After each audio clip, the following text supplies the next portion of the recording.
Hello everyone, welcome back to my channel. So today we are going to solve an issue by using the Excel solver. So first of all, we are going to understand the problem. We are going to understand the objective of that problem. We will translate that English language into a mathematical model, and after that we are going to solve the issue by using the Excel solver. So I hope that you are able to see my Excel file, and these are the problem statements. Okay, so let me read it out. Shama can make two different types of sweets, C and D. So Shama is the name of the person, and she can able to make two different type of sweets, C and D. Okay, so let me write it down. We have two different type of sweets, C and D. The sweets are made of two ingredients, namely flour and sugar to make C and D. Okay, so we have a requirement of two different type of raw materials, right? Now, what are those raw materials? Flour and sugar. Now, one packet of C needs 4 kg of flour and 2 kg of sugar. That means to make a packet of C, we have a requirement of 4 kg of flour. That means here we can write 4 and 2 kg of sugar. 2 kg of sugar. That means to prepare one packet of C type of sweet, we have a requirement of 4 kg of flour and 2 kg of sugar. For one packet of D needs 1 kg of flour and 3 kg of sugar. To prepare one packet of D, we have a requirement of 1 kg of flour and 3 kg of sugar, right? Now, Shama has 28 kg of flour and 89 kg of sugar as of now available. Okay, so total available quantity, we can write here only. Total quantity available.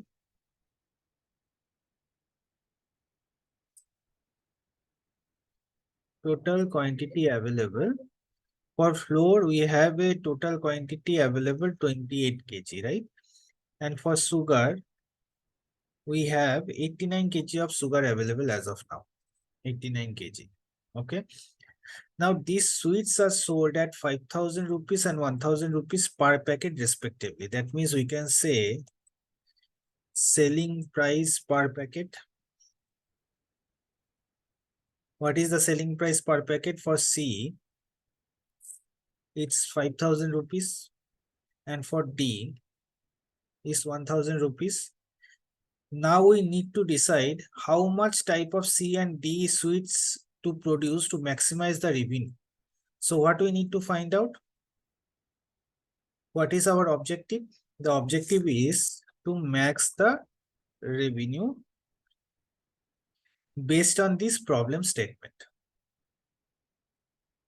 Okay. And we need to find out the quantity that we will produce. Right? So let's suppose X we will produce for C. Okay. And let's suppose Y quantity will produce for D. Let's suppose. Okay.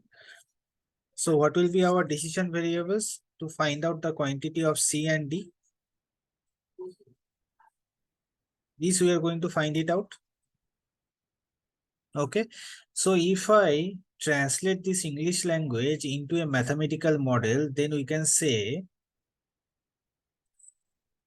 4x plus y less than equal to 28. Now from where I got this one?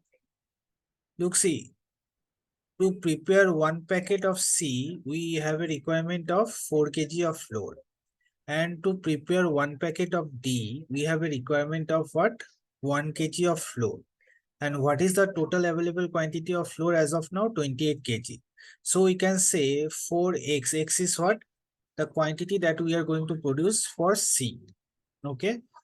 plus y should be less than equal to 28 because that is the availability. So this we can mention as a constraint. Availability of flour and sugar is a constant for us. So for sugar also we can mention 2x plus 3y should be less than equals to how much? 89. Okay. So 2x means what? The quantity for C plus 3. Y means what? The quantity that we are going to produce for D should be less than equals to 89. That this is a constant. Okay. And what will be our OFB formula to maximize the revenue? So we can mention here the selling price per packet of C is 5,000 multiplied with quantity of C that we are going to produce plus selling price per packet of D is 1,000 multiply with quantity of D.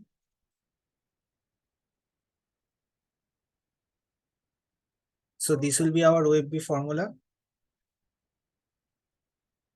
If we need to write down the constraint by using this mathematical model, then we can say 4 multiply with the quantity that we are going to produce for C plus Y. Y means what? The quantity of D that we are going to produce, this one, should be less than equals to how much? 28. Okay. For the next line also we can mention 2 multiply with the quantity of C that we are going to produce plus 3. Y means what? Y means what? The quantity of D that we are going to produce, correct? Should be less than how much? 89. So I just converted this one into this. Okay. Now what we are going to do, we will go to the data solver. Let me reset the enter value. Okay, now what is our objective? To maximize the revenue, this one. Now what exactly we are finding out? We are finding out the proper production plan for C and D. That means our decision variable is this column. Okay. Now what are the constant? These are the constant. Okay. Should be less than equals to how much? This one. Okay. So I have added the constant. Now take this one, make unconstant variables not non-negative. It means that it will not give you any negative production plan for C or D. Okay, so keep this tick mark.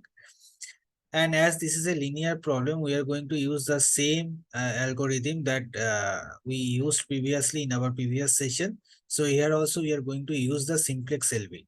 Okay, so keep it simplex LP only. And objective will be the max because we are maximizing our revenue here. Okay, so click on solve. Okay. So what is the maximum revenue that we are generating? Maximum revenue we are generating 35,000. And what is the production plan? So as per this constraint, whatever we have applied here based on this English statements, solver is telling us go with the production plan of C and prepare 7 packet of C and make 7 packet of C. For D, do not make any type of packet. Okay, so our production plan stands like this way. Produce 7 packet of C, and for D, do not produce anything as of now. Why? Because we have a constraint of the raw materials. Okay, and if we follow this production plan, we can maximize our revenue.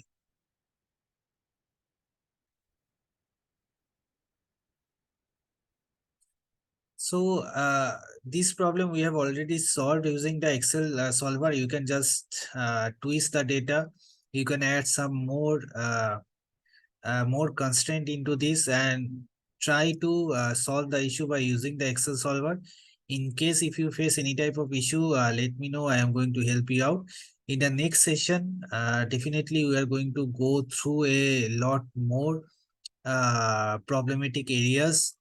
We are going to increase the complexity of the problems so that you can understand the overall picture that how we can create a proper optimization model, and we can save some cost for our company. So thanks everyone for watching.